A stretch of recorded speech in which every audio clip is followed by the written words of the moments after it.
mas'uuliyiinta xisbiga mucaaradka ah ee wadani ee degmada Tanawur ee gobolka Buuhoodle ayaa waxa ay bilaabeen ololo wacyigelineed kaasi oo ay ku marayeen guud ahaan degmooyinka iyo deegaanada hoostaga magaalada Tanawur. Mas'uuliyiintaasi ayaa waxa ay mareen in ka badan 8 magaalo oo degmada Tanawur hoostaga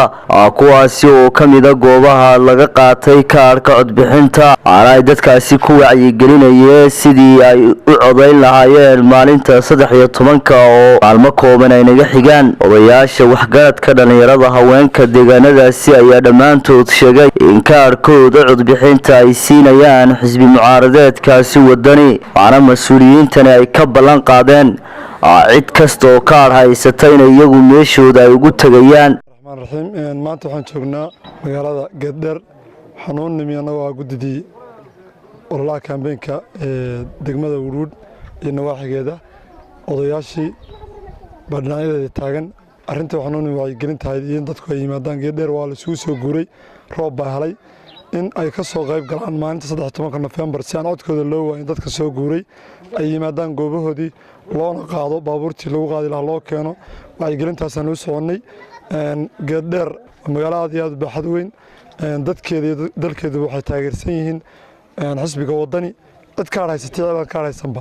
waxaan rabnaa in anagu message kan wadnaa waxa weeye aan martideena ka nahay odayaal inaad xisbiga wadani wixii ka haysta iyo wixii deegaamadan yimi deegaankan ahayn ka inoola yimiba inaynu ugu codeyno xisbiga rajada shacabka waanu kaarkeena siino codkeena siino si ugu soo baxo oo isbedel ay kow ka tahay magaalada Geddar iyo magaalooyinka lamida ay dareemaan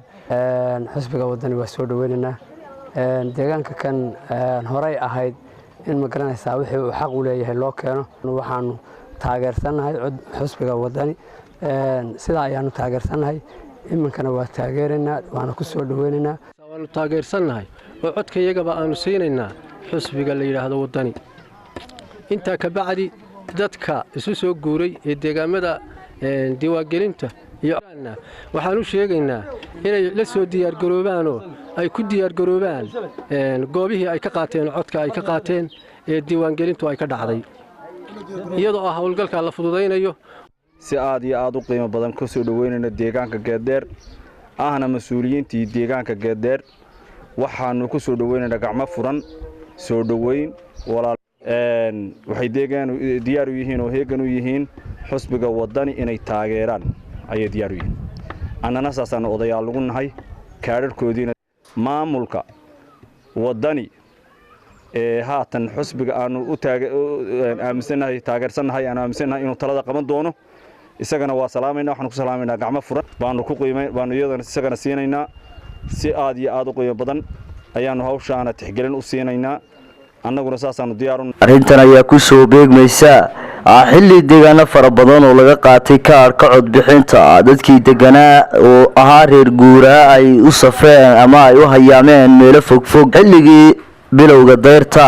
hayeeshee waxaa si weyn u roobsaday deegaanada ku hareeraysan magaalada Wuruud waxaana dadkaasi ay sheegeen inay kaarkooda ay kula noqon doonaan madashii ay ka qaateen Zakariya Maxamed Ciise Wadani wararka telefishinka Somali News Wuruud.